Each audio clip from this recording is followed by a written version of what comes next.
पद्मावती सुतं निरानन्दमिदं सर्वं प्रेमानन्दस्फटिकितं येन तं सततं वन्दे नित्यानन्दं जगद्गुरुम्। ॐ नित्यानन्दाय नमः। अद्वैतं हरिणाद्वैतचर्यं द्विजरूपिणं सीतानाथमहं वन्दे भक्तानां वंशितप्रदम्। द्वैतीभूतमिदं येनाद्वैतरूपेण दर्शितं तं वन्दे अद्वैतम् अमीशं प्रभुम् आचार्यसंहितम्। ॐ अद्वैतचन्द्राय नमः। राधा भाव समायुक्तं गौरंगसेवनसुखं प्रेमानन्दतनुं संतं धैर्य श्रीलगदाधरम्। ॐ श्री राधाय नमः। श्री गौरंग कृपावासं सर्वसौभाग्यभूषितं स्मरामि भक्तराजं तं मालिन्यसहितं सदा।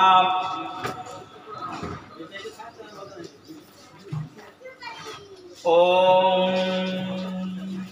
आश्रयामि श्री श्रीवासं संकीर्तनप्रियं सदा शुक्लाम्बरधरं गौरं गौरभक्तिप्रदायकम्। ॐ शिवाय नमः। ॐ गौरंगाय विद्महे विश्वम्भराय धीमहि तन्नो राम प्रचोदयात्। तन्न गौर प्रचोदयात्। ॐ गौरंगाय विद्महे विश्वम्भराय धीमहि तन्न गौर प्रचोदयात्। ॐ नित्यानन्दाय विद्महे अवधूताय धीमहि तन्नो राम प्रचोदयात्। ॐ अद्वैताय विद्महे महाविष्णवे धीमहि तन्नो अद्वैत प्रचोदयात्। ॐ गदाधराय विद्महे राधिकायै धीमहि तन्नो गदाधर प्रचोदयात्। ॐ श्रीवासाय विद्महे नारदाय धीमहि तन्नो श्रीवास प्रचोदयात्। ॐ गुरुदेवाय विद्महे चैत्यरूपाय धीमहि तन्नो कृष्ण प्रचोदयात्। उज्जल वरण गौरवरदे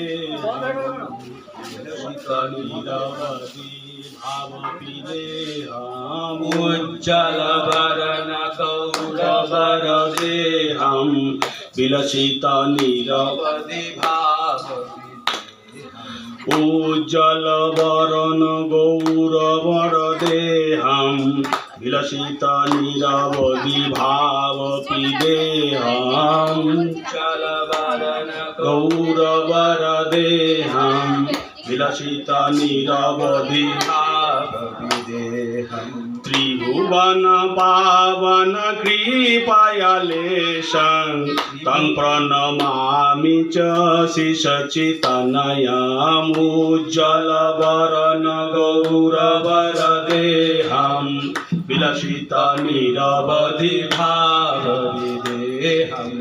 गद गदान्तर भाव विकारन् दुर्जन तर्जन नाद विशालं भव भय भञ्जन कारण करुणां तं प्रणमामि च शिशचितनयम्।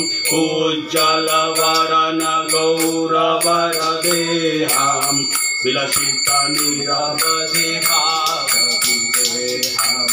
ॐ वरधर चारु कपोलं ইন্দ্রিয় নিন্দিত নকশায় রুচিরাম কল্পিত নিজ গুণ নাম বিনোদাং সংকনমামি চ সচিতনয়াম উজ্জ্বলবরণ গৌরবরদেহাম বিলসিত চিরবধি ভাবদেহাম বিগলিত নয়ন কমল জলধারা ভূষণ নবরস ভাব বিকারম অতি অতি মন্থর নিত বিলাসং সংকনমামি চ সচিতনয়াম উজ্জ্বলবরণ গৌরবরদেহাম বিলসিত চিরবধি ভাবদেহাম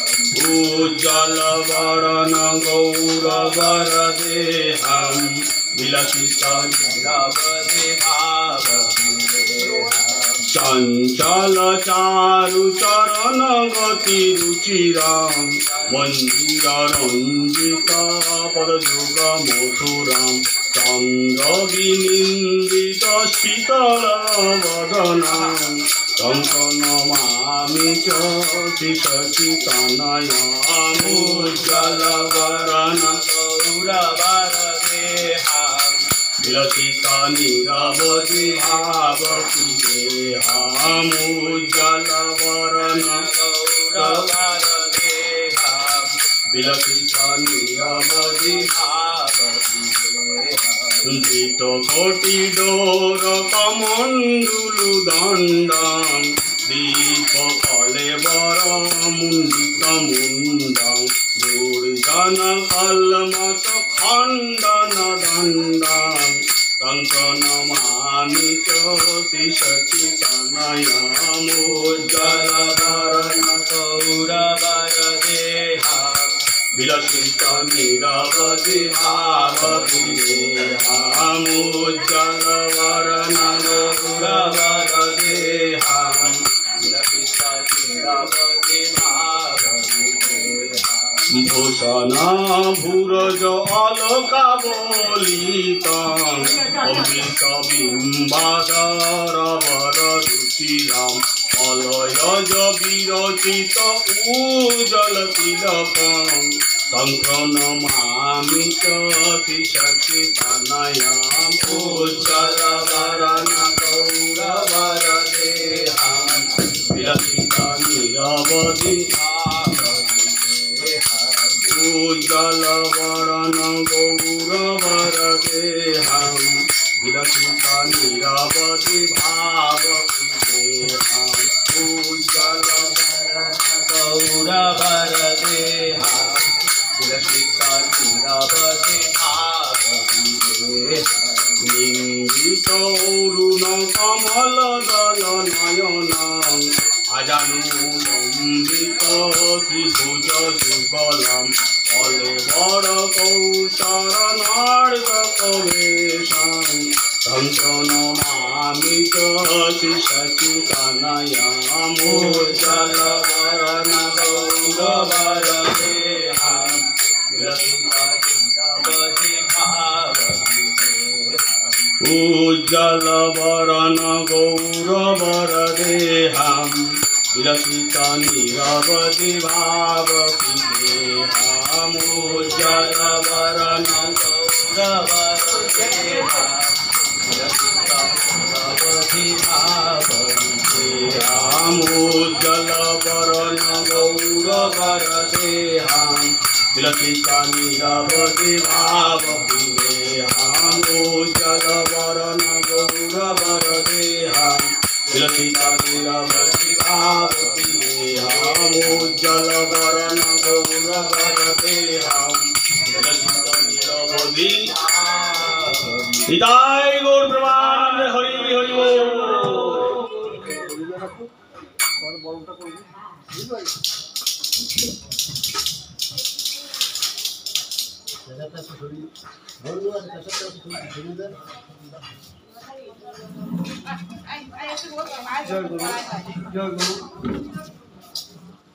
निताय गौर प्रेमानंद हरि बोल हरि बोल हरि बोल। आज এই রাধা মাধব মন্দির প্রাঙ্গণে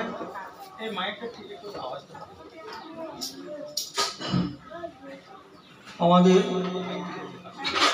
ভাগবতী কথা আরম্ভ হচ্ছে।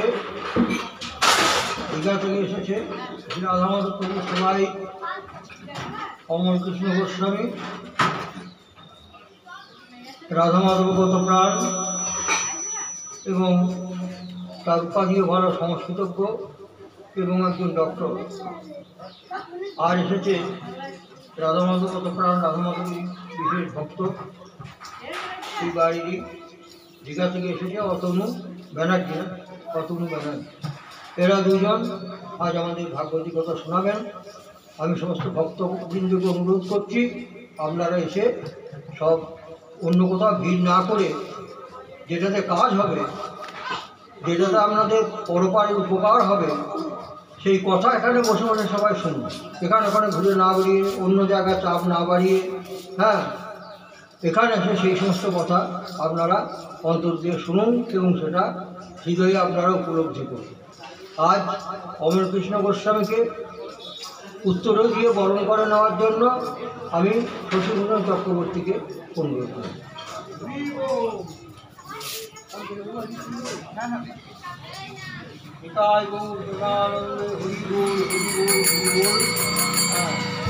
আর অতনু গোস্বামী, অতনু ব্যানার্জিকে উত্তরে দিয়ে বরণ করে নেওয়ার জন্য বিজুষ ব্যানার্জিকে আমি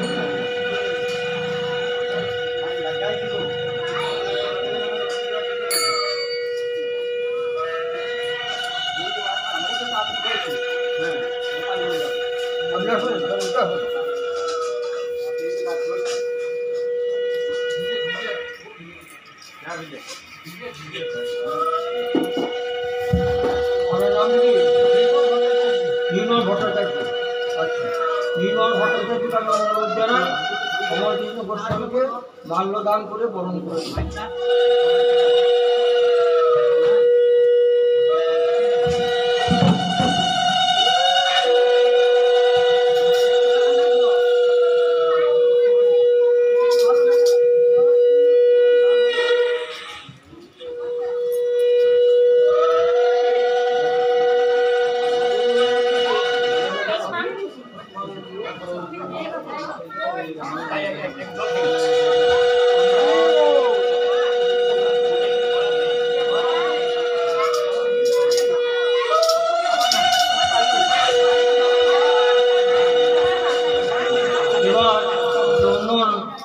চন্দনের ফোঁটা দিয়ে শশীভূষণ চক্রবর্তী সকলকে বরণ করে নেবেন এবং আমাদের এই ভাগবতী কথা ভোগার্থের আগে পর্যন্ত হবে আপনারা সকলেই মন্দিরে।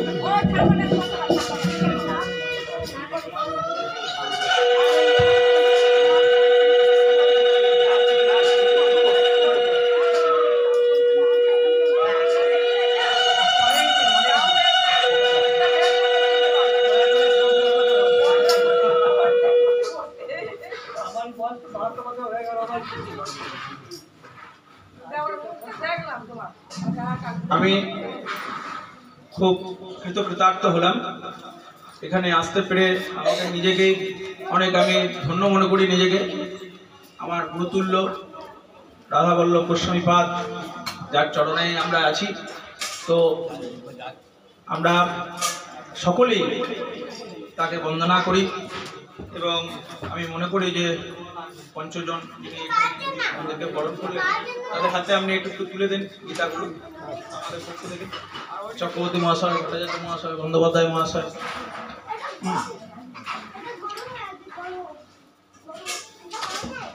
নিতাই গৌর প্রেমানন্দ, হরি হরি বল।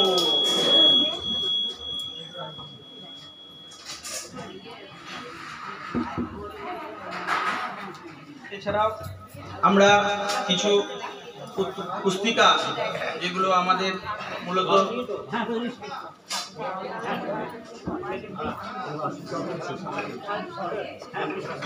যাই হোক, তার আমার কৃপা, ওইটা আপনি পুরোহিতকে একটা দেবেন, পুরোহিতদেরকে মন্দিরে একটা পুরোহিতকে একটা দিন। আমরা 12টা পর্যন্ত সময় পাবো, 12টা সাড়ে 12টা পর্যন্ত সময় পাবো। তাহলে সেরকম অত্যন্ত দেবো আর কি।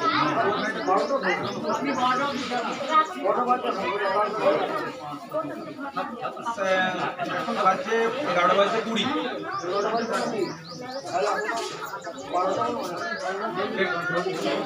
হ্যাঁ, 10 মিনিট কম রেখো।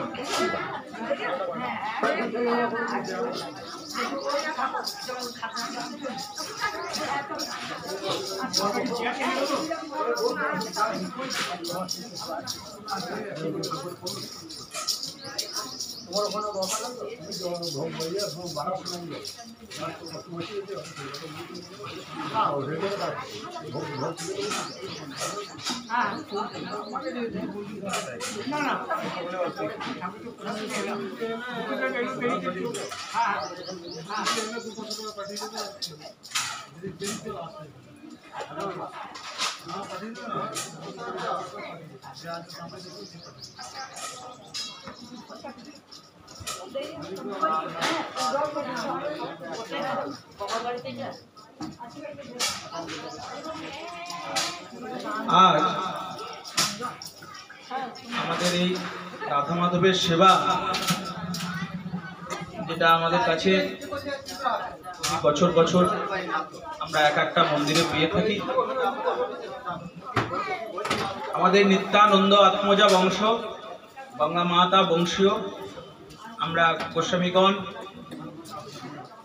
দীর্ঘ 400-500 বছর ধরে এই রাধা মাধবের সেবা করে আসছি। আপনারা হয়তো সকলেই জানেন। তো আমাদের প্রায়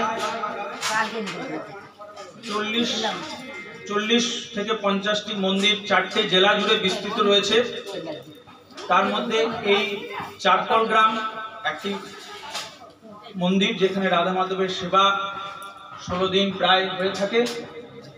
প্রথম শুরু হয় বড়বাড়ির সেবা পয়লা মাঘ, পাতাইহাট 4 মাস, মাঘ ফাল্গুন চৈত্র বৈশাখ, পাতাইহাট, আটঘড়া, চারকল গ্রাম এবং খেরুয়ার কিছু অংশ থাকেন কাটোয়া। এই সেবাগুলো এই 4 মাসের সেবা বড় হয়। তারপরে শুরু হয়, এগুলো সবগুলোতেই মন্দির আছে। তারপরে শুরু হয় কাটোয়া, করুই ইত্যাদি বিভিন্ন মেজবাড়ির সেবা, সেখানেও 4 মাস, জ্যৈষ্ঠ আষাঢ় শ্রাবণ ভাদ্র। আশ্বিন মাস থেকে শুরু হয় ছোট বাড়ির সেবা। আমাদের কালিকাপুর, দাইহাট কালিকাপুর আপনারা জানেন, কাটোয়া থেকে যেতে হয় একটু, কালিকাপুর অগ্রদ্বীপ বলে ওটা, অগ্রদ্বীপ RS, অগ্রদ্বীপ কালিকাপুর মন্দিরে, সেখান থেকে বিভিন্ন মন্দির ঘুরে তারপর কাটোয়া ইত্যাদি নানা ধরনের মন্দিরগুলোতে হয় বাকি 4 মাস। এইভাবে আমাদের সেবা বিন্যাস হয়ে আছে। তো তার মধ্যে রাধা মাধব এখানে চারকল গ্রামে এখন রাধা মাধব সেবা নিচ্ছেন। এভাবে আমাদের দীঘা গ্রামেও রাধা মাধব আষাঢ় মাসে সেবা নিতে আসেন। আর কার্তিক মাসে গাজীপুরে মানে অগ্রদ্বীপে আমাদের আরেকটি মন্দির আছে, সেখানেও আমাদের 2 বছর অন্তর অন্তর সেবা হয়। তো আপনারা এই গ্রামের মানুষজন অত্যন্ত ভক্তপ্রাণ মানুষ। এখানে আমি যেদিন তখন থেকে এখানের সঙ্গে যুক্ত হলাম, তারপরে আমার জীবনের একটা বড় চেঞ্জ হলো। রাধা মাধবকে আমি তার আগে পর্যন্ত সঠিকভাবে এই রাধা মাধব সংস্কৃতির সঙ্গে ঠিক বুঝে উঠতে পারিনি, বা আমি ঠিকমতো জানতাম না। জানতাম আমাদের সেবা আছে, আমরা সেবা করি, এইটুকুই, তখন ছোট ছিল। কিন্তু এই চারকল গ্রামে থেকে যখন রাধা মাধবের সেবাতে আমি আসতে শুরু করলাম, তারপর থেকে আমাদের সেবার একটা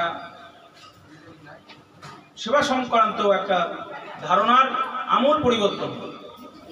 আমাদের দীঘাতেও মন্দির হলো, সেখানেও আমাদের সেবা শুরু হলো এবং বিভিন্ন মন্দিরগুলো যে সকল রাধা মাধবের মন্দিরগুলো আছে তাদেরকে আমি একটা হোয়াটসঅ্যাপ গ্রুপের মধ্যে জড়ো করলাম এবং সকলের মধ্যে একটা আত্মীয়তার বন্ধন তৈরি করার চেষ্টা করলাম, যে আমরা সবাই একই বংশোদ্ভূত এবং আমাদের সেবাগুলো যে এইভাবেই সকলে সকালবেলায় উঠে যেখানে যেখানে সেবা হয় গ্রুপে দিয়ে দেয়, আমরা সবাই দেখতে পাই। এইভাবে আমাদের সব মন্দিরগুলোর বিভিন্ন জায়গায় ছড়িয়ে আছে। এই রাধা মাধব মন্দিরের বিস্তার হয়তো আমরা চারকোল গ্রামে বসে বা দীঘাতে বসে বুঝতে পারছি না যে বিস্তার কত দূর। ত্রিপুরা, আসাম, মণিপুর, ঝাড়খণ্ড, বিহার, বাংলাদেশ, উড়িষ্যা, এই সব জায়গায় আমাদের রাধা মাধবের সেবায়িতরা গিয়ে সেখানে প্রচার করেন এবং সেখানেও এই প্রত্যেকটা রাজ্যে এবং ইভেন বাংলাদেশেও আমাদের প্রচুর ভক্তজন রয়েছেন যারা রাধা মাধবের সঙ্গে সংযুক্ত। হ্যাঁ, তো আমরা তার মধ্যে একজন এই রাধা মাধব সেবার যত সেবায়িত আছেন তাদের মধ্যে এক প্রমুখ সেবায়িত এবং বিশেষ যাদের অবদান এই রাধা মাধব সেবাতে প্রচুর। এই চারকোল গ্রাম থেকে মানুষজন বহু সেবার সঙ্গে বিভিন্ন জায়গায় যুক্ত আছেন। তারা বিভিন্ন এখান থেকে যে সকল আমাদের রন্ধন কার্য করেন, হারাধন চক্রবর্তী, চন্দন চক্রবর্তী মুখোপাধ্যায়, তারপরে সুভাষ চক্রবর্তী ইত্যাদি বিভিন্ন জন, তারা বিভিন্ন মন্দিরে এই রাধা মাধবকে সঙ্গে করে বুকে করে নিয়ে যান এবং তারা সারা বছর ধরে রাধা মাধবের বিভিন্ন মন্দিরগুলোতে তারা সেবা করেন। হ্যাঁ, সুতরাং এই গ্রাম ধন্য, যেহেতু এখানে রাধা মাধবের নিত্য সেবা হয়ে থাকে প্রতি বছর এবং এই গ্রামের মানুষের যে উন্মাদনা, যে উৎসাহ রাধা মাধব সেবাকে কেন্দ্র করে, হ্যাঁ, যে ভক্তের ঢল, এ আমাদেরকে বিস্মৃত করে। তাই আমি বারবার এই গ্রাম এবং রাধা মাধবকে বন্দনা করি। আজকে আমাকে আমি প্রতি বছরই সৌভাগ্যবান, আমি যে প্রতি বছরই কিঞ্চিত ভাগবত কথা আপনাদের সঙ্গে আলোচনা করার সুযোগ পাই। এই সেবার এখানে আসতে পেরে আমি নিজেকে খুব আনন্দিত এবং গৌরবান্বিত মনে করি এবং ভগবানের কাছে, রাধা মাধবের কাছে বারবার প্রার্থনা করি যেন জন্মে জন্মে আমি রাধা মাধবের সেবার অংশীদার হতে পারি এবং এখানে আসতে পারি। আমার দিদিও আছেন, দিদি আমাদের রাধা মাধবের আট ঘোড়ার মেয়ে এবং এখানেও রাধা মাধবের আছেন, আমাকে খুব ভালোবাসেন উনি। ওনার বাড়ি গেলে উনি খুব ভালোবাসেন আমাকে, ওনাদের বাড়িও আমি যাই আর ঘোড়া মাঝে মাঝে। তো যাই হোক, আজকে আমার আলোচনার বিষয়বস্তু ভাগবতের দ্বিতীয় স্কন্ধের সপ্তম অধ্যায়, যেখানে ব্রহ্মার নারদ সমীপে বরাহাদি ভাগবত অবতার সমূহের কার্যাবলী, প্রয়োজনীয়তা ও বিভূতি বর্ণনা করেছেন। দেখুন, আমরা বৈষ্ণব মানে কৃষ্ণ ভক্ত বা রাধা মাধবের ভক্ত, জগন্নাথের ভক্ত। তো আমাদের মধ্যে অনেক সময় একটা প্রশ্ন আসে যে আমরা তো কৃষ্ণ ছাড়াও অন্যান্য দেবদেবীর পূজা করি। হ্যাঁ, তো যদি আমরা রাধা মাধবকেই ভক্তি করি, ভজনা করি, তাহলে কি আমাদের গ্রহ দোষগুলো নিবারিত হবে?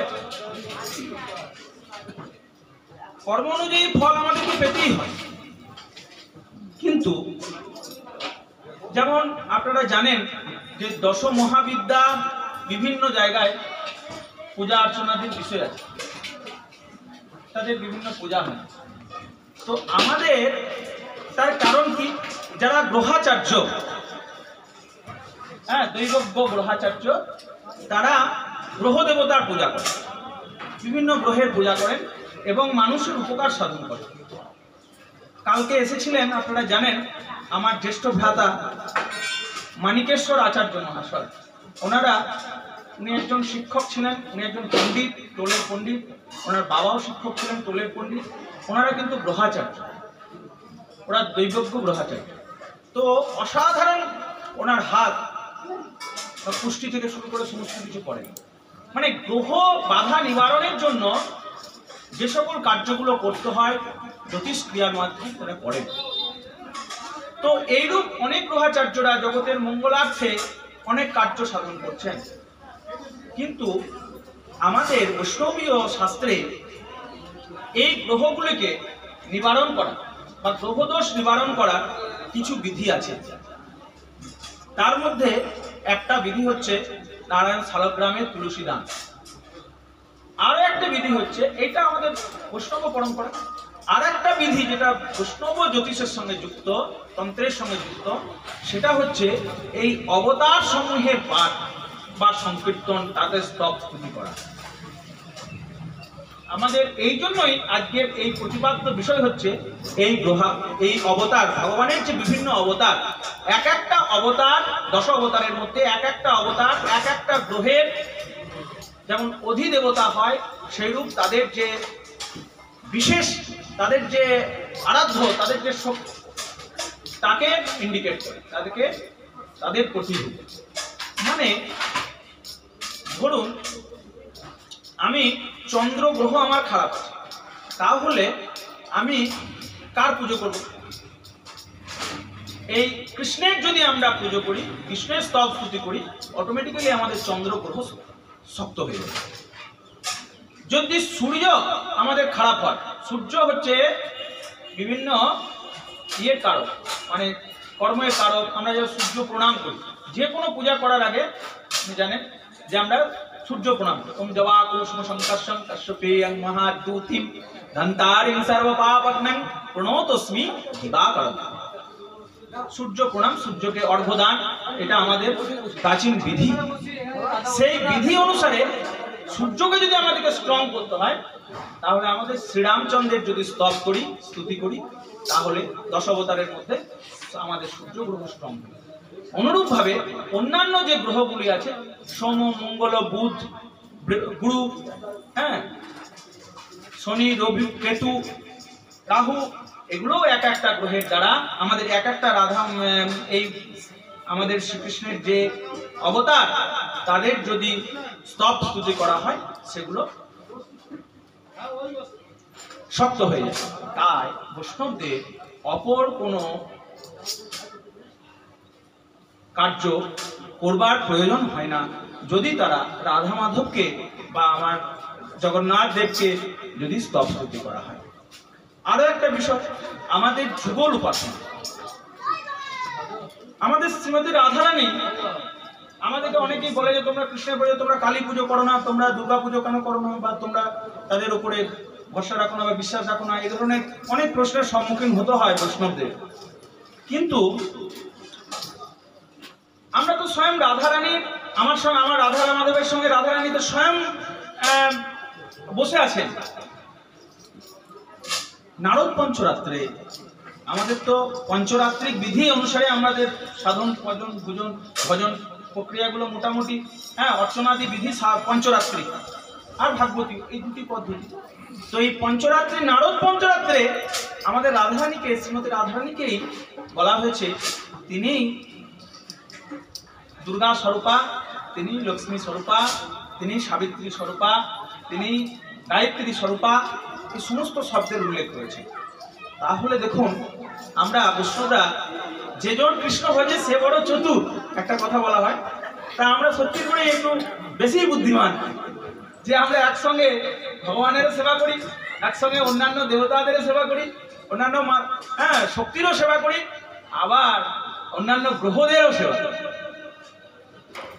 তার মানে যদি শ্রী রাধা মাধবের, রাধারানীর এবং জগন্নাথ দেবের শালগ্রাম সহ যদি সেবা পূজা করা হয়, ভজনা করা হয়, তার স্তব স্তুতি করা হয়, তাহলে আমাদের সকল দেবদেবতার একসঙ্গেই পূজা পাঠ এর সবকিছুই ফল আমরা লাভ করতে পারি।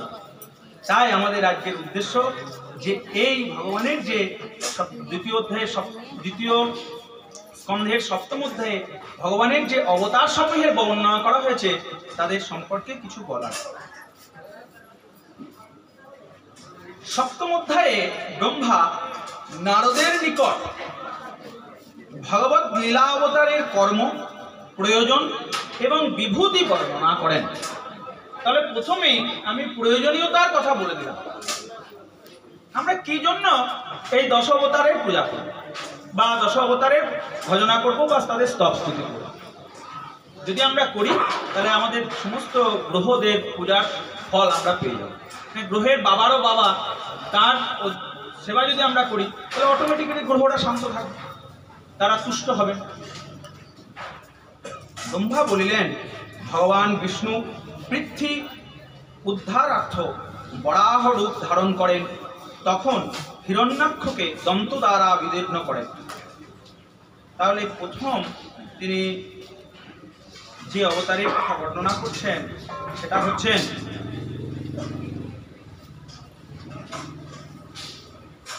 বরাহ অবতারের কথা।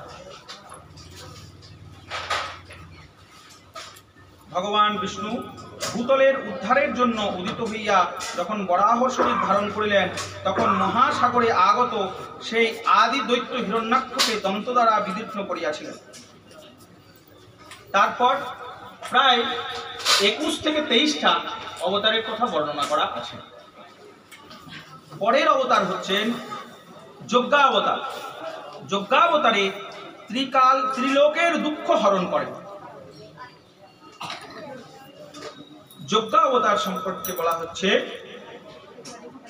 যজ্ঞ অর্থাৎ সুযজ্ঞ নামক ভগবতাবতারের কথা বলিতেছেন। জাত রুচে প্রজাপতি রুচি হইতে মানে আকুতির গর্ভে উৎপন্ন হইয়া নিজ পত্নী দক্ষিণার গর্ভে সুযম নামক দেবগণের জন্মদান করেন। তখন তাহার নাম হয় সুযজ্ঞ, নাম ছিল সুযজ্ঞ। আকুতি অর্থাৎ স্বয়ম্ভব মনুর কন্যা, তাহার পুত্র সুযজ্ঞ। পরে সুযজ্ঞ নিজ ভার্যা দক্ষিণার গর্ভে দেবগণের জন্মদান করেন। তিনি সেই সুযজ্ঞই যখন ইন্দ্র হইয়া ত্রিলোকের পীড়া বা আরতি হরণ করেন, তখন পূর্বে সুযজ্ঞ বলিয়া উক্ত হইলেও পরে মাতামহ মনু কর্তৃক হরি নামে অভিহিত হন। এটা বিশ্বনাথ চক্রবর্তী বা তার টিকাতে উল্লেখ করছেন। এইরূপ অগ্রেয় অর্থাৎ পরবর্তী সমস্ত অবতার বৃন্দের চরিত্র কথনে সর্বত্র জন্ম, কর্ম, মাতা পিতা এবং নিজ নাম তথা যোগ্য জানিতে হবে। তারপরে তিনি বর্ণনা করছেন কপিলাবতার। কপিলাবতার ভাগবতের এক সাংঘাতিক খুব ভালো একটা অবতারের কথা, যেখানে তিনি তার মাতাকে এই ভগবত সাধনার যে মূল, কিভাবে ভগবত সাধন করতে হয়, কিভাবে ভগবানের আরাধনা করতে হয় সেই বিষয়ে সম্পূর্ণরূপে বর্ণনা করেছেন। এবং এটাই একটা অধ্যায়, কয়েকটা দুটো তিনটে অধ্যায় জুড়ে বর্ণনা করা আছে। তো কপিলাবতারে তিনি ভগবানের বিভিন্ন সেবার যে রূপগুলি তিনি বর্ণনা করে দিয়েছেন, সেগুলো আমাদের যারা ভাগবত অনুগ্রাহী ব্যক্তি তারা অবশ্যই এই অধ্যায়টি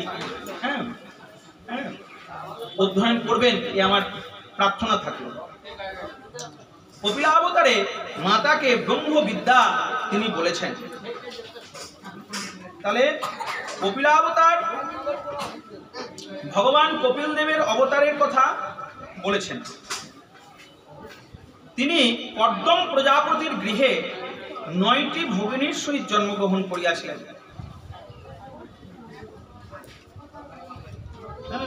আত্মার মালিন্য কারক অর্থাৎ যাহার দ্বারা আত্মা মলিন হয় সেই মায়ার 3টি গুণের সঙ্গরূপ পঙ্ক, কর্দম, ময়লা ইত্যাদি বোঝা হয়। অর্থাৎ কেবল কপিল জননী দেবহূতিকেই কপিলোক্ত আত্মবিদ্যার দ্বারা হৃদয়ের গুণ সঙ্গরূপ পঙ্ক অপসারিত করিয়া মুক্তি লাভ করিয়াছিলেন, তাহা নহে অপর লোকও সেই আত্মবিদ্যা লাভে মুক্তি লাভ করিয়াছিলেন। এই আত্মবিদ্যাই তো আমাদের মুখ্য উদ্দেশ্য। অর্চনাদি, বন্দনাদি সবই থাকবে, সেগুলো ভক্তির এক একটা অঙ্গ। নববিধা ভক্তি কি কি? শ্রবণম বলো। শ্রবণ, কীর্তন, বন্দন, আত্মনিবেদন, অর্চন ইত্যাদি। যে এটা বন্ধ হয়ে গেছে না, মাইকটা ঠিক করে দেবো, এখন মাইক লাগবে না।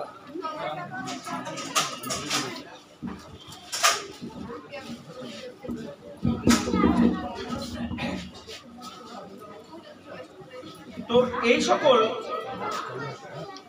আত্মবিদ্যা লাভের জন্য এই সকল স্তরগুলো ধীরে ধীরে ধীরে ধীরে লাভ করতে করতে আমরা সেই আত্মবিদ্যা লাভ করতে পারি।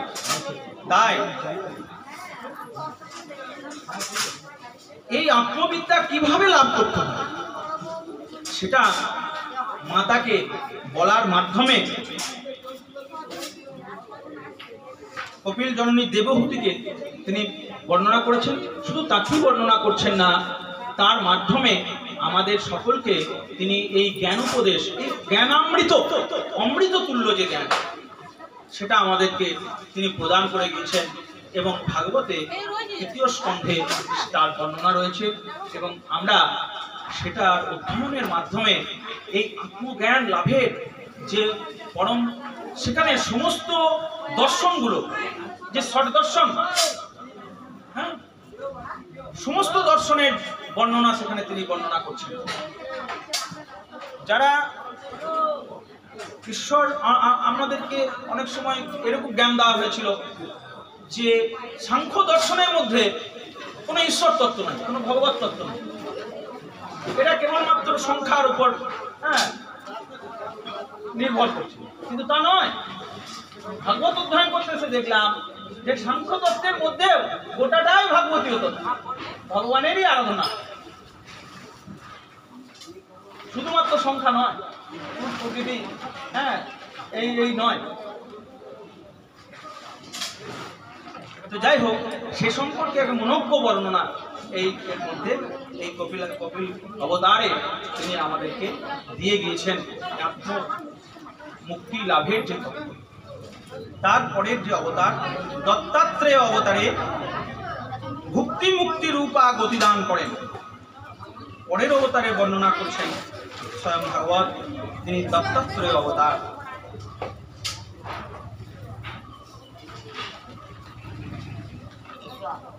অত্রি ঋষি সন্তান কামনা করিয়া ভগবানের আরাধনা করিলেন। তিনি তাহার তপস্যায় তুষ্ট হইয়া বলিলেন, আমাকেই তোমার পুত্র রূপে দান করলাম। ইহা হইতে ভগবানের নাম দত্তাত্রেয় হইল। দত্তাত্রেয় রূপে তিনি ভুক্তি মুক্তি রূপা যোগ সম্পত্তি প্রদান করেন। তাহাতে যদু, কার্তবীর্যার্জুন প্রভৃতি বীরগণ তাহার পাদপদ্মের পরাগ দ্বারা পবিত্র দেহ হইয়া ঐহিক ও পারত্রিক ঐশ্বর্য লাভ করেন।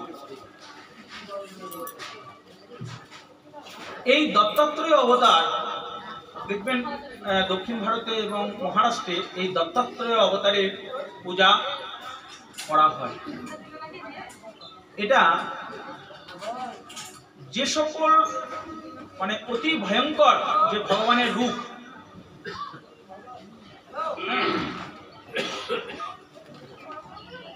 তার মধ্যে আমাদের নৃসিংহ অবতার আছে, তার ভয়ঙ্কর রূপের কথা বর্ণনা করা হয়েছে।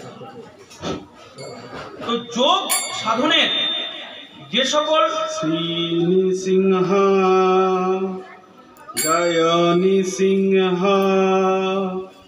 জয় জয় নৃসিংহ, প্রহ্লাদেশ জয় পদ্মমুখ পদ্মভিঙ্গ, Namaste Narasimhaya. Namaste Narasimhaya. Valladalladayine.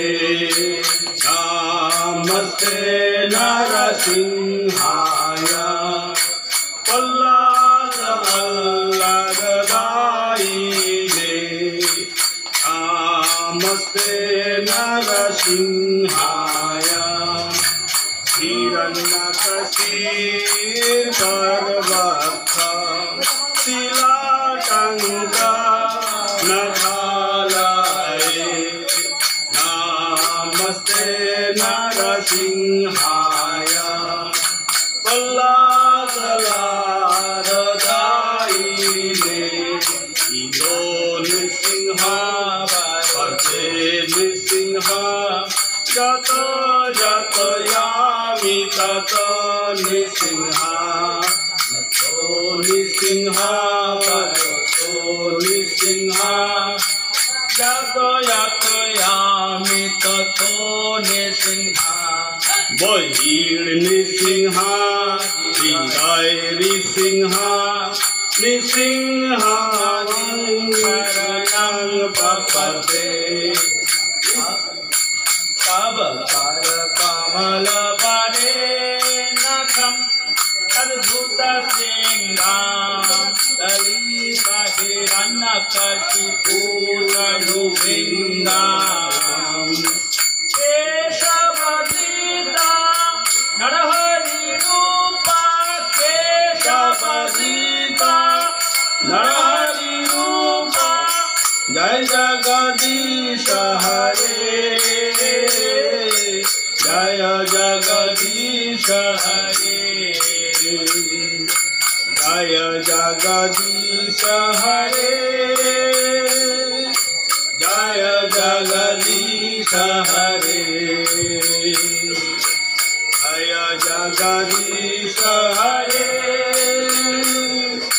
Jaya Jagadish Hare. Jai Jai Nrsimha Dev. Nrsimha Dev. Jai Jai Nrsimha Dev. Jai Jai Nrsimha Dev. Jai Jai Prahlad Maharaj. Prahlad Maharaj. Prahlad Maharaj. Jai Jai Prahlad Maharaj. Jai Jai Guru Deva. Guru Deva. Guru Deva. Jai Jai Guru Deva.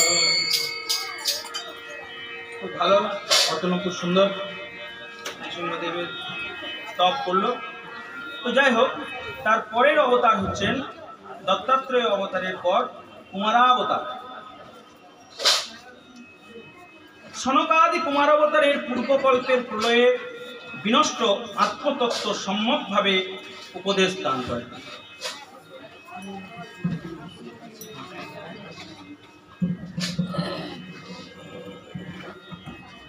এই যে কুমারাবতার, আমাদের তো বিভিন্ন কল্প শুরু হয় আবার কল্প শেষ হয়, মানে বিভিন্ন মন্বন্তরে বিভিন্ন মনু, সেরকম 18টা মনু, সেই 18টা প্রত্যেক মন্বন্তরের এক একটা আলাদা আলাদা ইন্দ্র ইত্যাদি বর্ণনা আছে। তো কল্পাবতারে বিভিন্ন কল্পের অবসানে যখন এই আত্মতত্ত্ব বিদ্যাগুলোর ধীরে ধীরে অবলুপ্তি হয়, তখন তাকে ভগবান নিজ কৃপা করে আবার তার অবতার রূপে এসে তিনি আবার সেগুলোকে পুনরুদ্ধার করেন।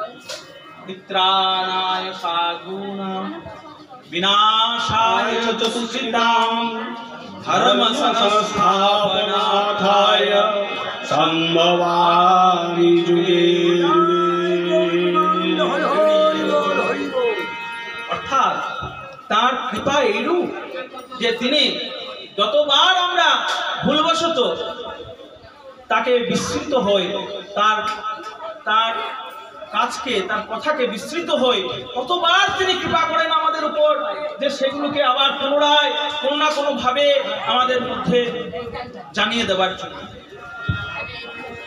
আমাদের ভোগ আরতি গানে প্রভুপাদ বারবার বলেন, আমি দেখে শুনেছি, যে আমাদের কাজ ভুলে থাকা আর তোমার কাজ হচ্ছে কৃপা করা, তাই না?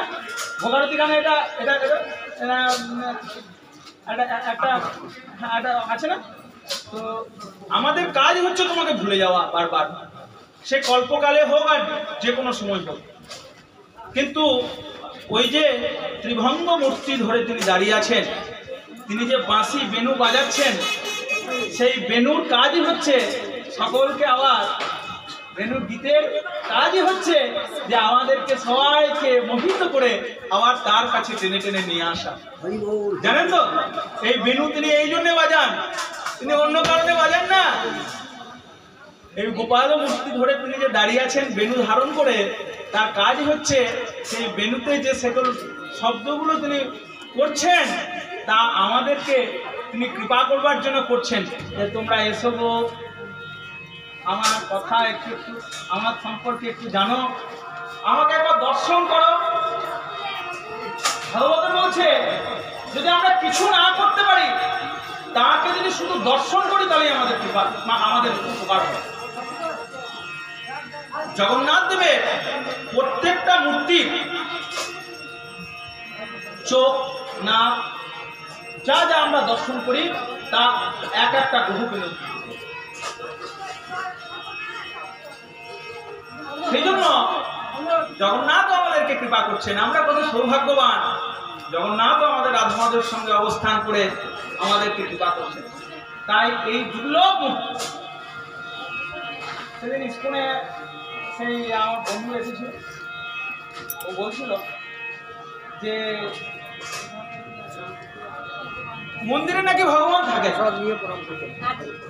আচ্ছা, আপনারা কি এই বিষয়ে মত প্রদর্শন করেন? উনি বলছেন যেখানে আমাদের যত্র গায়ন্তি, মানে ভক্তরা যেখানে গান করেন, তার যে স্তব স্তুতি করেন, সেখানেই ভগবান থাকেন, মন্দিরে থাকেন না বক্তব্য। কিন্তু এটা কি সমর্থনযোগ্য? আপনাদের কি মনে হয়? পণ্ডিতগণ কি বলেন? হ্যাঁ, এটা আমার মত।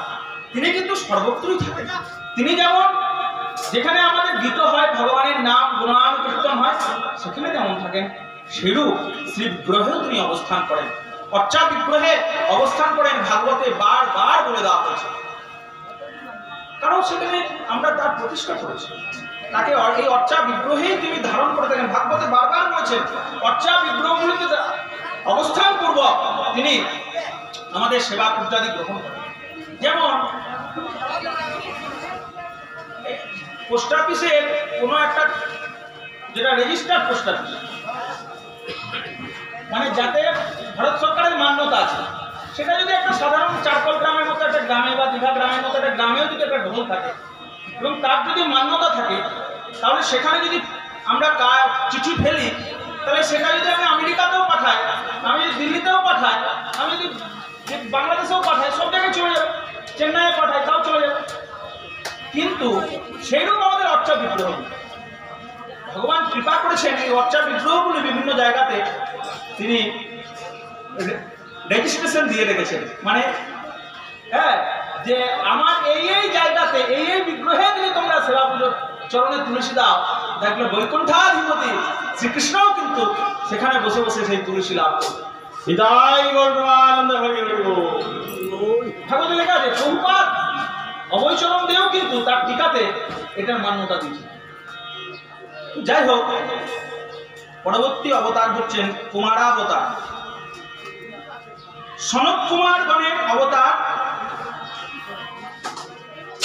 বলিতেছেন, আমি ব্রহ্মা পূর্বে যে তপস্যা করিয়াছিলাম, সেই তপস্যার নিমিত্ত ভগবান শ্রীহরি চতুষ্ষণ রূপে অবতীর্ণ হন।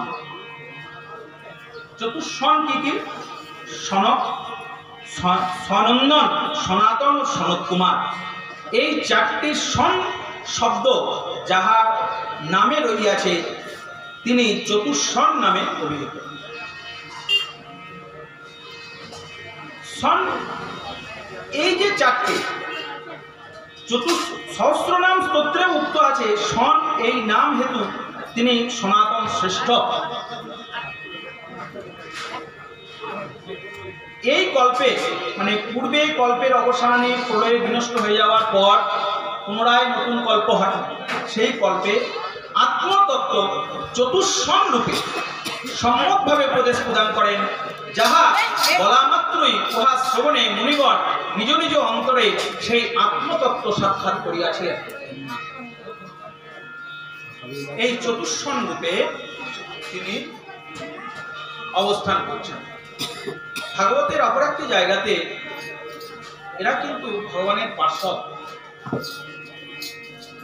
তো এই চতুষ্ষণ পার্শ্বদ রূপে তাদেরকে বলা হয়েছে। চতুষ্ষণ সনদ, সনাতন, সনন্দন এবং সনদ কুমার, এরা কিন্তু ভগবানের পার্শ্বদ। আবার পরের এই কল্পে তিনি ভগবানের যে উপদেশ, ভগবানের যে আত্মতত্ত্বের উপদেশ তিনি পুনরায় আবার দান করলেন এবং জগৎকে, এই পৃথিবীকে, এই জগৎকে কৃপা করলেন। তারপরের অবতার হচ্ছে নারায়ণ অবতার।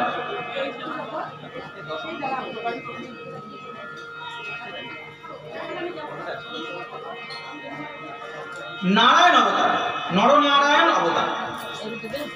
এই নরনারায়ণ আমরা বারবার শব্দটা ব্যবহার করি, কিন্তু এই নরনারায়ণ কে ছিলেন? নরনারায়ণের অবতার বলিতেছেন ধর্মের পত্নী অর্থাৎ দক্ষের কন্যা মূর্তির গর্ভে ভগবান নর ও নারায়ণ স্বরূপদ্বয়ে আবির্ভূত হন। শ্রী ভগবানের নিকট হইতে যাহা নিজেদের উর্বশী প্রবৃত্তি রমণীগণকে এবং ব্রতভঙ্গের অভাব দেখিয়া আর নরনারায়ণের তপস্যা ভঙ্গ করিবার কোনো চেষ্টা করিতেও সমর্থ হইল না, বিস্ময়ের স্তব্ধ হইয়া রইল। হ্যাঁ, তো এরা এত উৎকৃষ্ট তপস্বী ছিলেন যে এদেরকে কোনোভাবেই ভগবত আরাধনা থেকে বিচ্যুত করা যায়নি।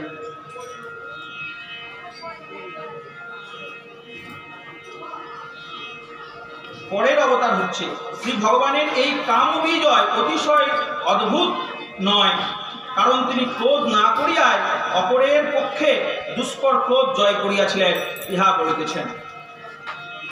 অর্থাৎ নিজেকে দগ্ধ করিতেছেন যে ক্রোধ, তাহাকে দগ্ধ করিতে পারেন নাই, অর্থাৎ তাহারা নিজেরাই ক্রোধের দ্বারা পরাভূত হইয়াছেন, এই অর্থ। ভগবান বিভিন্ন এই নরনারায়ণ অবতারে জগতে যে মঙ্গল সাধন করলেন, সেই মঙ্গল সাধনের বিস্তৃত বর্ণনা এই ভাগবতে আমরা পরিদৃষ্টবান হয়। এরপর তিনি বর্ণনা করছেন ভগবান কৃষ্ণ গর্ভের অবতার। বলছেন এই কৃষ্ণগর্ভ বাসুদেবের অর্থাৎ বসুদেব নন্দন ভগবান শ্রীকৃষ্ণের অবতার বলিয়া জানতে হবে, কারণ শ্রী দশমে কংসের কারাগারে চতুর্ভুজ রূপে প্রকটিত ভগবান শ্রীকৃষ্ণ বাসুদেব মহারাজ ও দেবকীকে বলেছিলেন যে পূর্ব সৃষ্টিতে স্বয়ংভূব মন্বন্তরে তিনি কৃষ্ণী নামে জন্মগ্রহণ করিয়াছিলেন। এই বাসুদেব সুতপা নামে নিষ্পাপ প্রজাপতি ছিলেন। তখন আমি তোমাদের পুত্ররূপে জন্মগ্রহণ করিয়া কৃষ্ণগর্ভ নামে অভিহিত হই। শ্রীকৃষ্ণ অবতার নয়, তিনি অবতারই, কিন্তু এই কৃষ্ণগর্ভ নামে তিনি দশম স্কন্ধে পাওয়া যায়। তিনি একবার ভগবান বলেছিলেন যে আমি এই রূপে তোমার গর্ভে এসেছিলাম। এরপরে পৃথু অবতার। বেন্ডার উৎপদগামী হইলে দ্বিজগণের বজ্র কঠোর সাপ ও বাক্যে তাহার পৌরুষ ও ঐশ্বর্য দগ্ধ হয়। সে নরকে পতিত হইতে থাকিলে তাহাকে পরিত্রাণ করিবার জন্য ভগবান পৃথু অবতারে তাহার পুত্রত্ব স্বীকার করিয়া পুত্রপদের সার্থকতা সম্পাদন করেন এবং জগতের জন্য পৃথিবীতে বহু অন্নাদি দ্রব্য দহন করেন। এই পৃথু অবতারের পর আমরা দেখতে পাই ঋষভ অবতার। ঋষভ অবতারে পরমহংস পদের অনুসন্ধান করেন। সন্ন্যাসী বা সন্ন্যাসীদের অনেকগুলো ভাগ, হয়তো অবধূত, তারপর পরমহংস, হংস ইত্যাদি, সরস্বতী, তারপরে হচ্ছে গোস্বামী। তো গোস্বামী এক উচ্চকোটির পদ। যারা গোস্বামী সম্পর্কে বিশ্বনাথ চক্রবর্তী পাদ তার টিকাতে বলছেন, যিনি যথাযথ রূপে ভাগবতের তত্ত্ববেত্তা, ভগবানের তত্ত্বজ্ঞান উপলব্ধি করেছেন। শুধু তাই নয়, যিনি জগৎ সংসারকে এই ভগবানের তত্ত্বের উপদেশ করতে সমর্থ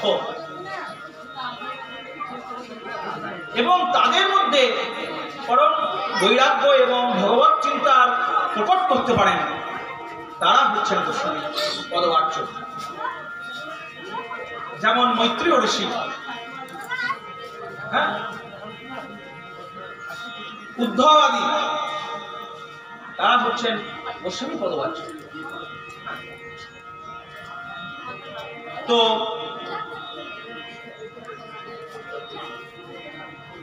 বিদুর একবার প্রশ্ন করেছিলেন যে আপনি আমাকে একটু তত্ত্বজ্ঞান দিন। তখন বলছেন যে না, এইরূপ গোস্বামীর কাছে, এইরূপ যারা গোস্বামী পদবাচ্য, সেইরূপ ব্যক্তিদের কাছ থেকে তুমি জ্ঞান লাভ করো। যাও, ওই মৈত্রেয় ঋষি ওখানে আছে, তোর কাছে জ্ঞান লাভ করো। আমি সেই জায়গাতে এই গোস্বামী শব্দের ব্যাখ্যা টিকাকার করেছেন। তো সেইরূপ এই সন্ন্যাসীগণের যে বিভিন্ন স্তর বা ভেদ, এইরূপ একটা হচ্ছে এই পরমহংস রূপ। যেমন রামকৃষ্ণকে পরমহংস বলা হয়, আমাদের নিত্যানন্দ প্রভুকে অবধূত বলা হয়। এগুলো এক একটা স্তর বা লেভেল। যেমন বিভিন্ন শঙ্করাচার্যপাদকে বলা হয় সরস্বতী, অনেককে বলা হয় হংস। এছাড়াও দশনামী সন্ন্যাসীদের আরো অনেক ভেদ রয়েছে, গিরি, পুরী, ভারতী, সরস্বতী, বন ইত্যাদি নানা রকম। তো যাই হোক, এরপরে আমাদের ঋষভ অবতার। এই ঋষভ অবতারে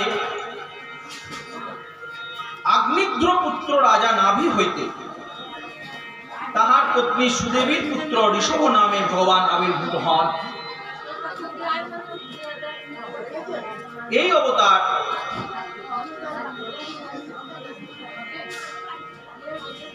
এই অবতারে আমাদের তার যে পারমহংস পদের যে সার্থকতা তিনি এই অবতারে দেখিয়েছেন বা প্রকটিত করেছেন। পরবর্তী অবতার হচ্ছেন হয়গ্রীব অবতার। হয়গ্রীব অবতারে তাহার নাসাকুট হইতে বেদবাণী উৎপন্ন হয়।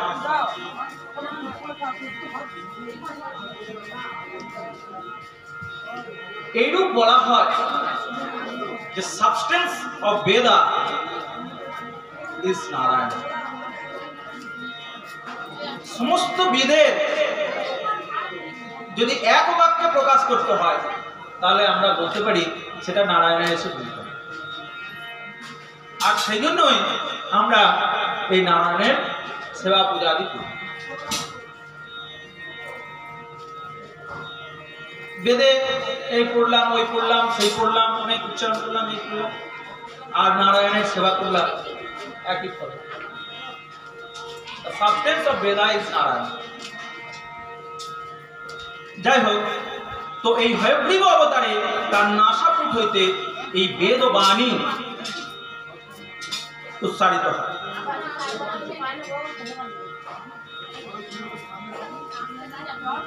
তাই এই হয়গ্রীব অবতার আমাদের জন্য অত্যন্ত গুরুত্বপূর্ণ।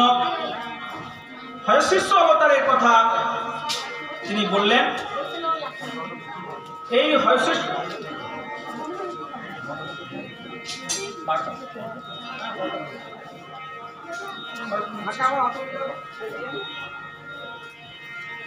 হয়শ্রেষ্ঠ অবতারে নিঃশ্বাস ত্যাগকালে তার নাসাপুট হইতে কমনীয় বেদরূপ বাক্যগুলি উৎপন্ন হয়েছিল।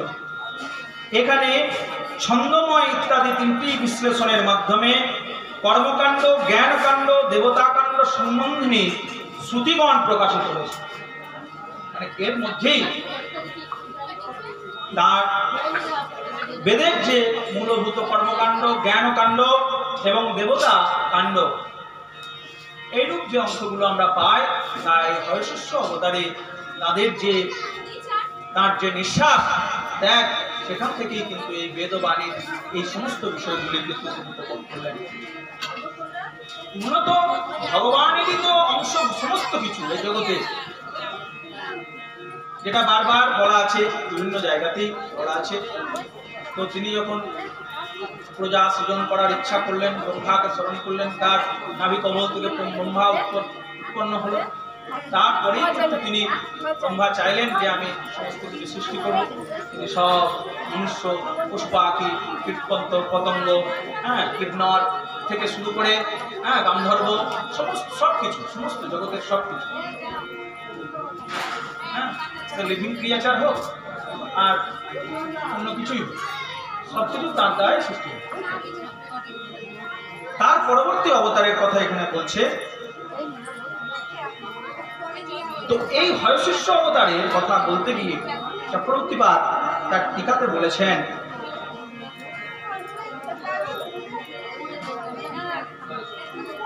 বেদই দিব্য চক্ষু স্বরূপ।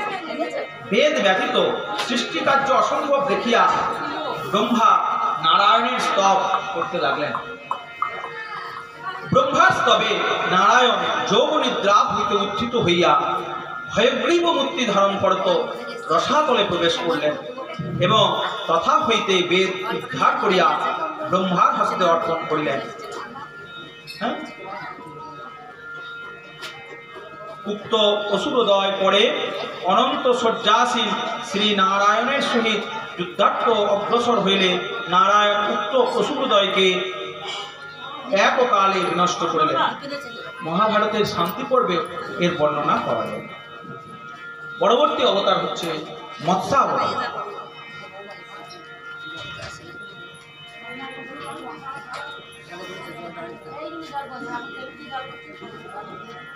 প্রলয় পয়োধি জলে ধৃত বান শিবেদম। এটা নেই এখানে নামটা।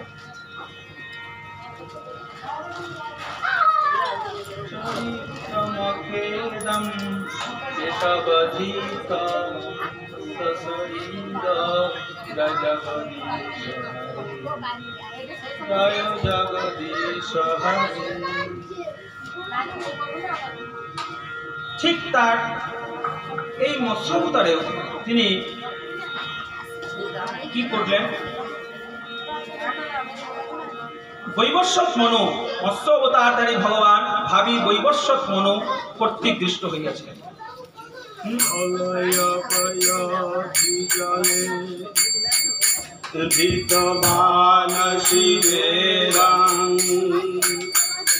विहित बहित चरित्रमखेदं केशवधित मीन शरीर जय जगदीश हरे जय जगदीश हरे जय जगदीश हरे जय जगदीश हरे। তো মহাভয়ঙ্কর প্রলয় চলিলে ব্রহ্মার মুখ হইতে অর্থাৎ বিগলিত বেদ সকলকে গ্রহণ করিয়া তিনি আবার বিহার করিতেছিলেন। এই পৃথিবীকে তিনি আবার সুস্থির করলেন। পরের অবতার হচ্ছেন কুর্ম অবতার। সেই আদিদেব ভগবান কচ্ছপ শরীর ধারণ করিয়া অমৃত লোকের জন্য ক্ষীর সাগর মন্থনকারী বেদ দেব দানব কুলের মন্থন দণ্ড স্বরূপ মন্দার পর্বত পৃষ্ঠে ধারণ করেন। ওই পর্বতের পরিভ্রমণে তাহার পৃষ্ঠের কুণ্ড দূরীভূত হওয়াতে উন্নয়ন সুখে তার নিদ্রা হয়েছে।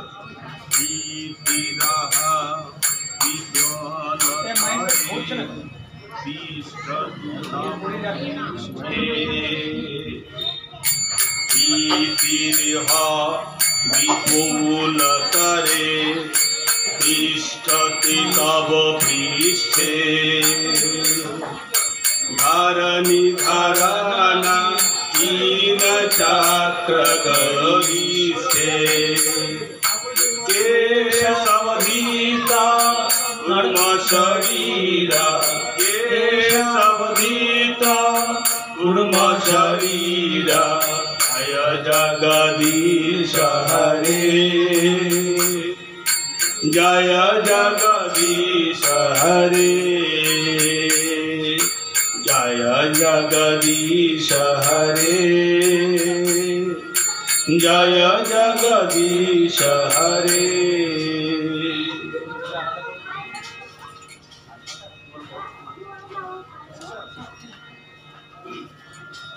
তো এই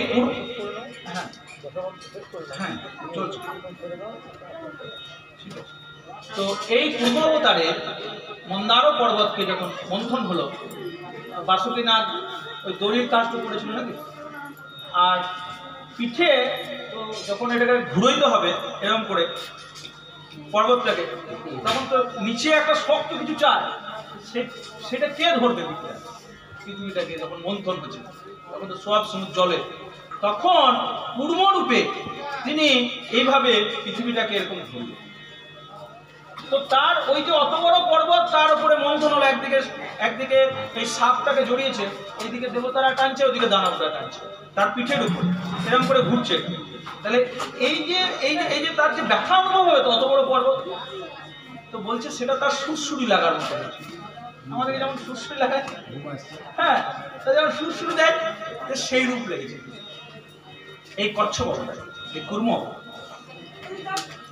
তো যাই হোক, তারপর হচ্ছে নৃসিংহ অবতার। নৃসিংহ অবতারে আপনারা জানেন যে তিনি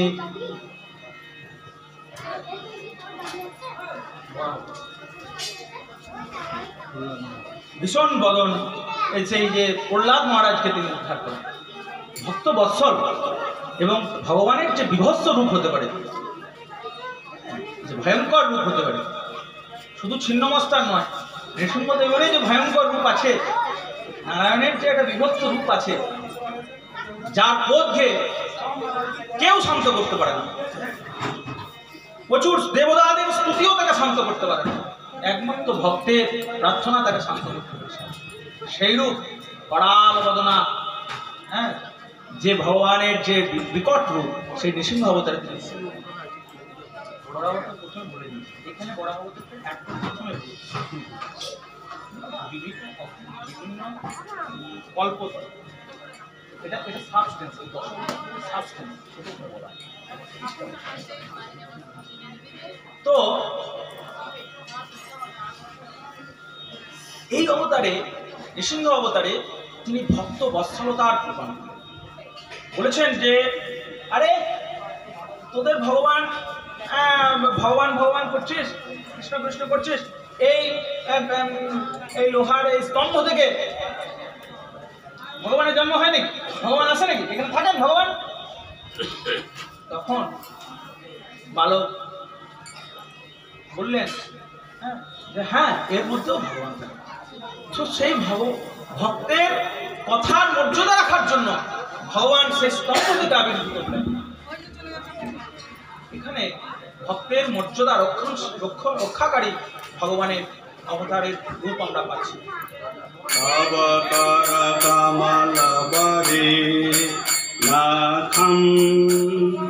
অদ্ভুত সিংহম হিরণ্যকশিপু তনু ভিঙ্গম কেশবধিত নরহরি রূপ केशवधृत नरहरि रूप जय जगदीश हरे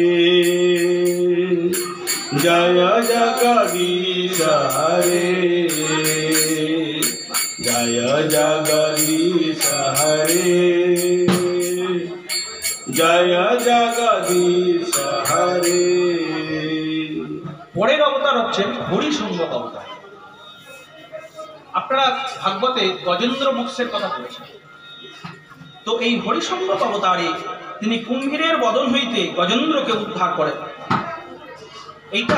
এই গজেন্দ্র মোক্ষ যে ভাগবতে বর্ণনা করা আছে, এটা যদি প্রতিদিন অধ্যয়ন করা হয় তাহলে যে কোনো বিপত্তি যেখান থেকে মানুষ মুক্তি লাভ করতে পারছে না সেই জায়গা থেকে কিন্তু মানুষ মুক্তি লাভ করবে।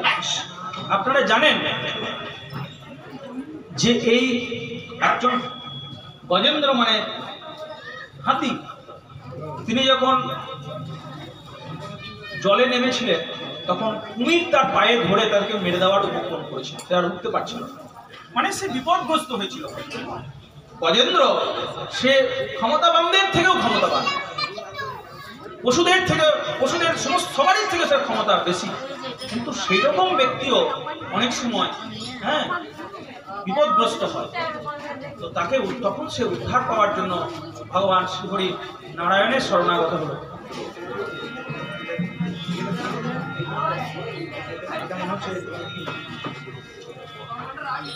তো তখন তাকে উদ্ধার করার জন্য এই শ্রী হরি অবতারে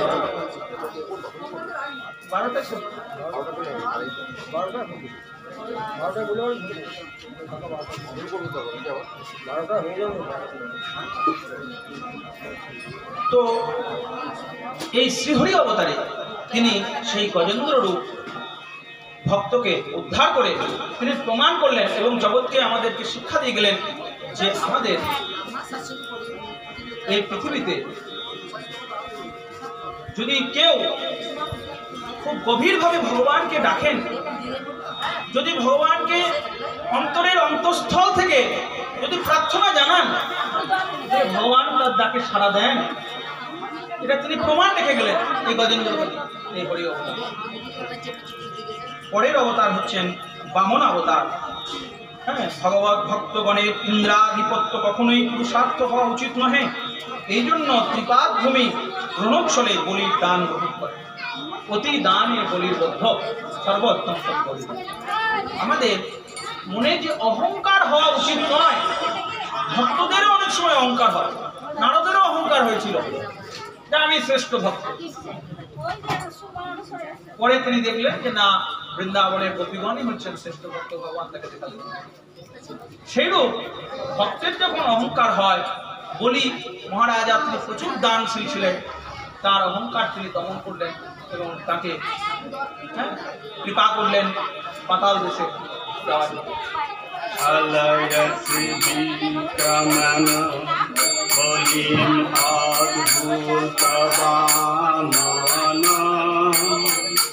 पदन खनीर जनित गण पावन केशवधृत वामन रूप जय जगदीश हरे जय जगदीश हरे जय जगदीश हरे जय जगदीश हरे। এরপরে হচ্ছে হংসাবতার। এই হংসাবতারে নারদের নিকট ভক্তিযোগ বর্ণনা করেন ভগবান। মন্বন্তরের দুষ্ট রাজগণের প্রতি দণ্ড বিধান করেন। তো তারপর ধন্বন্তরী অবতার। আমরা যে আমাদের ব্রাহ্মণদের অনেকগুলো ক্লাস আছে, মানে এক একজন এক একটা কর্ম অনুসারে, আমি শুধু ব্রাহ্মণদের কথাই বলছি। কিছু আছে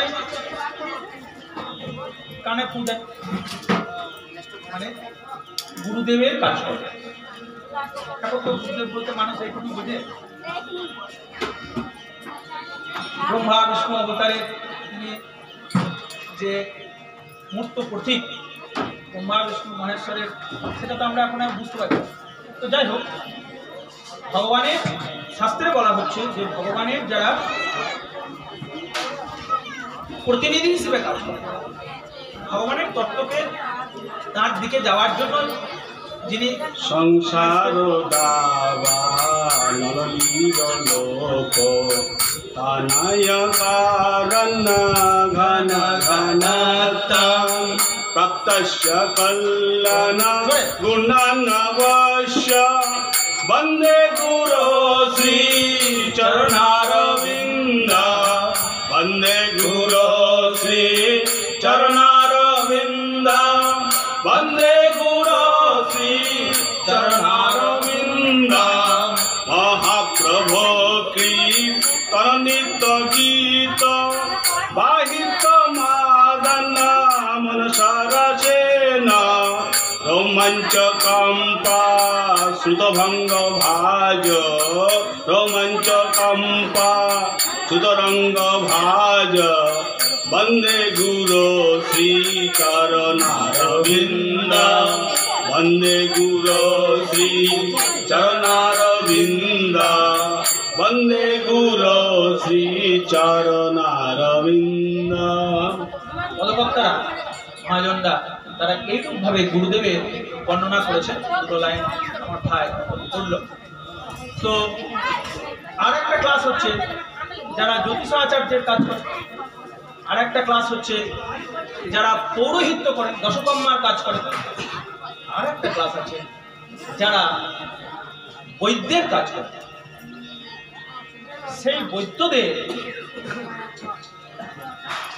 যেমন চরক, শুশ্রূত, ধন্বন্তরী ছিলেন।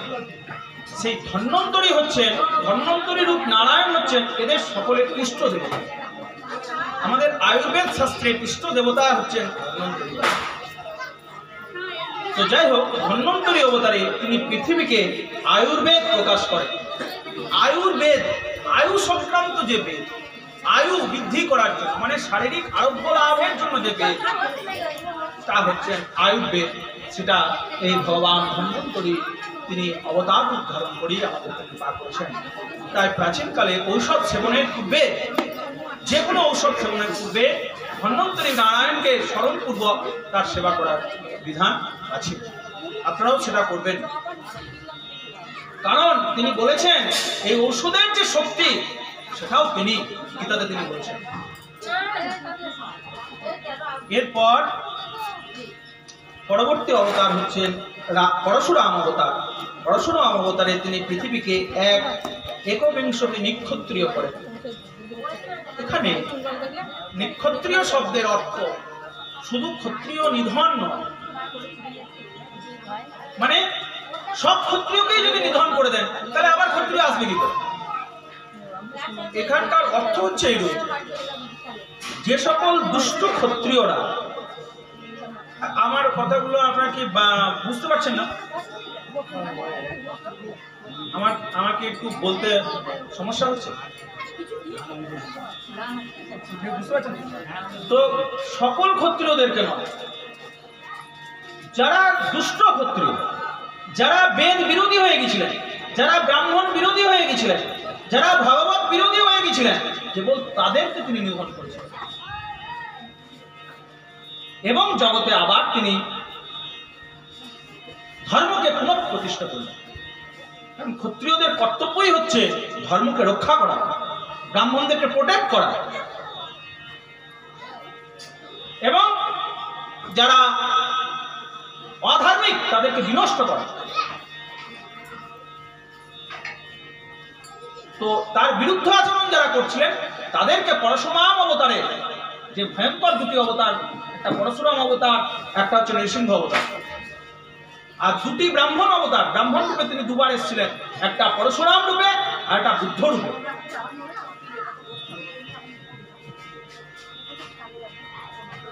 তো ব্রাহ্মণ অবতার রূপে এসে তিনি ক্ষত্রিয়দেরকে শিক্ষা দিয়ে গেলেন যে বেশি বাড়াবাড়ি করো না, যদি অধর্ম আচরণ করো তাহলে তাকেও শিক্ষা দেওয়ার ব্যবস্থা আমি করতে পারি। সেই জন্য দুষ্ট ক্ষত্রিয়দেরকে তিনি নিধন করেছিলেন, সকলকে না। এরপর হচ্ছেন রামাবতারে তিনি রাবণকে নিধন করেন এবং মর্যাদা পুরুষোত্তম রাবণ, তার রাম তিনি হচ্ছেন মর্যাদা পুরুষোত্তম, মানে তার আচরণ আমাদের বন্দনীয়, তার আচরণ আমাদের সর্বদা পালনীয়। তিনি পিতারূপে, তিনি পুত্ররূপে, পতিরূপে, রাজারূপে, সব রূপেই তিনি হচ্ছেন মহত্তম, সেজন্য তার আচরণ আমাদের পালনীয়। কৃষ্ণাবতারে বলরামের সহিত অবতীর্ণ হইয়া পুতনাবধ, কালীয় দমন, গোবর্ধন ধারণা আদি অনেক অলৌকিক ক্রিয়া করেন। শ্রীকৃষ্ণই যে একমাত্র মাধুর্য ঐশ্বর্যময় স্বয়ং ভগবান, তাহা শ্রীকৃষ্ণের অপ্রাকৃত ও অমানসিক লীলা দ্বারাই প্রতিপন্ন হয়। শ্রীকৃষ্ণ ভজনের রাগানুরাগ মার্গ অতি গূঢ় ভগবান বেদ বিভাগার্থ কল্পে কল্পে পরবর্তীতে ব্যাস রূপে অবতীর্ণ হয়। পরবর্তী তার অবতার হচ্ছেন বেদব্যাস। তিনি গ্রন্থ অবতারে গোটা পৃথিবীকে পরিপূর্ণ করলেন। এত গ্রন্থ তিনি লিখে গেলেন, দিয়ে গেলেন যে এখন অবতার না এলেও সেই গ্রন্থ সেবা করে, গ্রন্থের অনুগমন করে আমরা গ্রন্থ ভাগবত হয়ে যেতে পারি।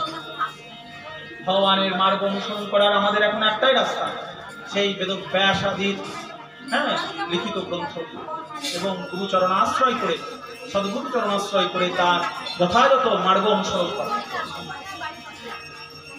এরপর অসুর কুলে বুদ্ধি মোহনার্থ পাশন তিনি বুদ্ধরূপে অবতীর্ণ হয়ে ধর্মোপদেশ দান করলেন। এই বুদ্ধ কিন্তু আমাদের যে গৌতম বুদ্ধ নয়, ভাগবতে এই বুদ্ধের উল্লেখ আছে। আমাদের যে দশ অবতারের যে বুদ্ধ, ভগবান শ্রীকৃষ্ণ যে অবতার নিয়েছিলেন বা নারায়ণের যে অবতার বুদ্ধ, তিনি ব্রাহ্মণ এবং তিনি বেদকে উদ্ধরণ করার জন্য জন্মগ্রহণ করেন। কালের গতিতে বেদের যে অর্থের যে ম্লানতা এসেছিল, পশু বধজনিত যে ম্লানতা, যে অর্থের যে অবনমন ঘটেছিল, মিস ইন্টারপ্রিটেশন,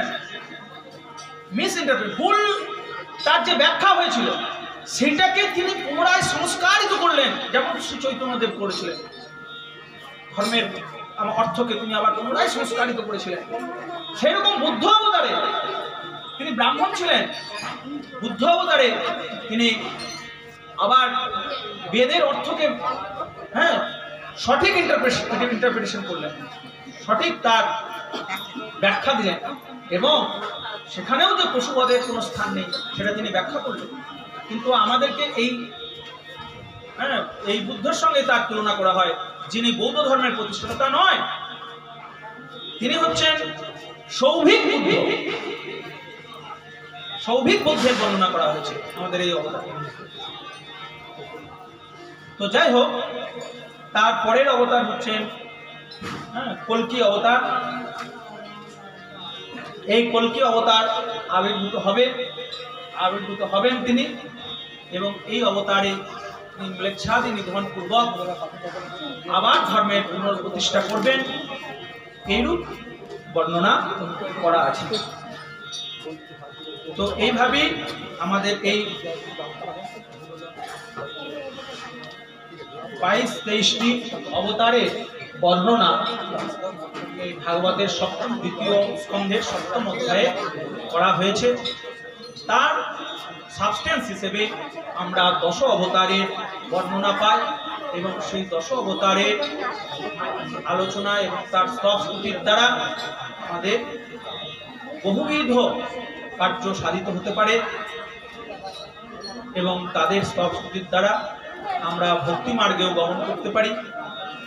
এইটুকু বলে আজকে আমরা এখানে ভাগবত কথা রাখবো এবং আমাদের পরে ভোগারতি কীর্তন হবে, সেই ভোগারতি কীর্তনে আমরা যাব।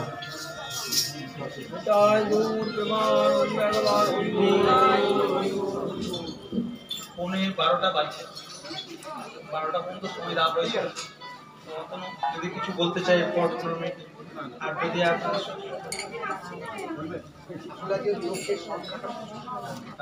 এদিকে যত দেরি হবে ওইদিকে তত সে তো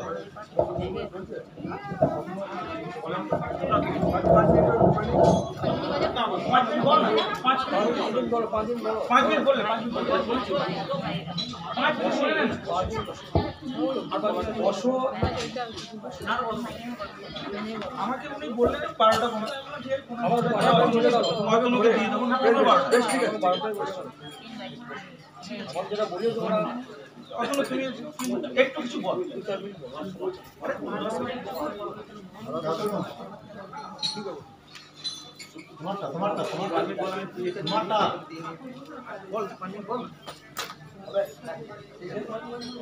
আচ্ছা, আমরা কিছু গ্রন্থ এনেছিলাম, মানে পুস্তিকা, যেটা যদি পড়া যায়।